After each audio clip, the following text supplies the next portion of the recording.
জয় হিন্দ বন্ধুরা, আশা করি আপনারা ভালো আছেন। আমি আপনাদের বন্ধু এক্স সোলজার ফিরদৌস মণ্ডল, আপনারা হাজির প্রি ডিফেন্স একাডেমিতে। আবারও বলছি, শরীরটা বেশ অসুস্থ আছে, গলার কন্ডিশন খারাপ, ক্ষমা করবেন। তারপরেও বলছি, আজকের আমাদের একটি প্রিয় স্টুডেন্ট যে নিজে প্রাইভেটে জব করে এবং সাথে সাথে নিজের পড়াশোনা চালায়, আজকের সেই ভাইটির লিখিত পরীক্ষায় ভালো নাম্বার পেয়েছে। এসএসসিজিডিতে বহু স্টুডেন্ট আমাদের কাছ থেকে পাশ করেছে। আবারও বলছি, যারা পাশ করেছে তাদের শুভেচ্ছা, যাদের এবারে হলো না তারা নেক্সট বারের জন্য চেষ্টা করো। আবারও বলছি, যে সকল ভাইয়েরা মাঠ এর জন্য নিজেদের রেডি করতে চাও আমাদের কাছে আসতে পারো। তো সর্বপ্রথম ভাইয়ের নাম কি, কোথায় বাড়ি এবং ও কত পেয়েছে, এই তিনটিই জানবো। যদিও ও আপসেট আছে কিছু বিষয়, যেটা আমি বলতে চাইছি না ভিডিওর মাধ্যমে। জয় হিন্দ ভাই। জয় হিন্দ। তোর নাম কি? অরিজিৎ দে। অরিজিৎ, কিসের সার্ভিসে করতে চাস? এখন তো ওই ডিফেন্সে যেতে যাই, ওই সিআরপিএফ। কত মানে কি পরীক্ষা দিয়েছিলিস? এসএসসিজিডি। এসএসসিজিডি আমাদের কাছে পড়েছিলিস না অন্যত্র পড়েছিস? এখান দিয়েই পড়েছিলাম। তুই জব করিস কিছু? কি জব করো? প্রাইভেট, একটা সরকারি অফিসে, কিন্তু প্রাইভেটের জব। কটা থেকে কটা ডিউটি? 10:30 থেকে 5:30। অর্থাৎ তুই জব করে নিজের চাকরিটা করে তারপরে পড়েছিস, তাই তো? হ্যাঁ, একদম। কত নাম্বার পেয়েছিস?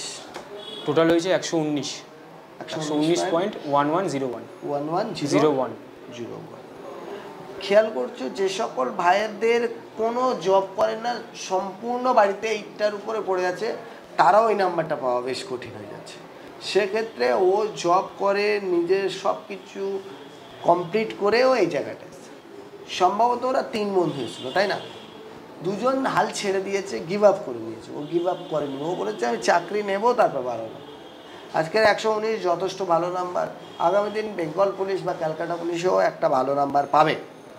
আমরা সবাই আশা করব ও সার্ভিস পাক, আমরা প্রে করব। আবারও বলছি, তোমরা নিজেদের হাল ছাড়বে না। যেমন 2 বন্ধু যে গিভ আপ করে নিল, তারা জীবনে সাকসেস হবে না সরকারি চাকরিতে, কেননা তারা সরকারি চাকরির জন্য চেষ্টাই করছে না। তো চাকরি পাওয়ার প্রথম শর্ত হচ্ছে তোমাকে চেষ্টা করতে হবে। নাম্বারটা বেশ ভালো, অবশ্যই আমাদের আশীর্বাদ থাকবে ও সাকসেস হোক। যদিও এবারে অনেক বেশি নাম্বার উঠেছে, এর আগের বারে 144 হাইস্ট উঠেছিল, এবারেও বেশ অনেক নাম্বার আছে। ওর সাথের অনেকজনই পাশ করেছে, তোমার সাথেরও তো অনেকে পাশ করেছে, নাম জানো? হ্যাঁ, সৌম্যদীপ মণ্ডল আছে, অনেকে আছে। তো ঠিক আছে, ভালো থেকো। আবারও বলছি, থ্যাঙ্কফুল থাকবে। আমরা একাডেমি থেকে তোমাকে অবশ্যই সব রকম সহযোগিতার হাত বাড়িয়ে দেবো, সব দিক থেকে, যাতে তুমি সফল হও। আর তুমি একজন ভালো স্টুডেন্ট, তোমার লিখিত পরীক্ষার আর কোনো সমস্যা নেই, ফিজিক্যালেও আশা করি খুব একটা প্রবলেম নেই। এইবার যা হবে বাকিটা বাবা মায়ের আশীর্বাদ আর নিজের ভাগ্যের উপর ছেড়ে দেয়। সেটাই, তোমার দিক থেকে তুমি সর্বোচ্চ করে দিয়েছো।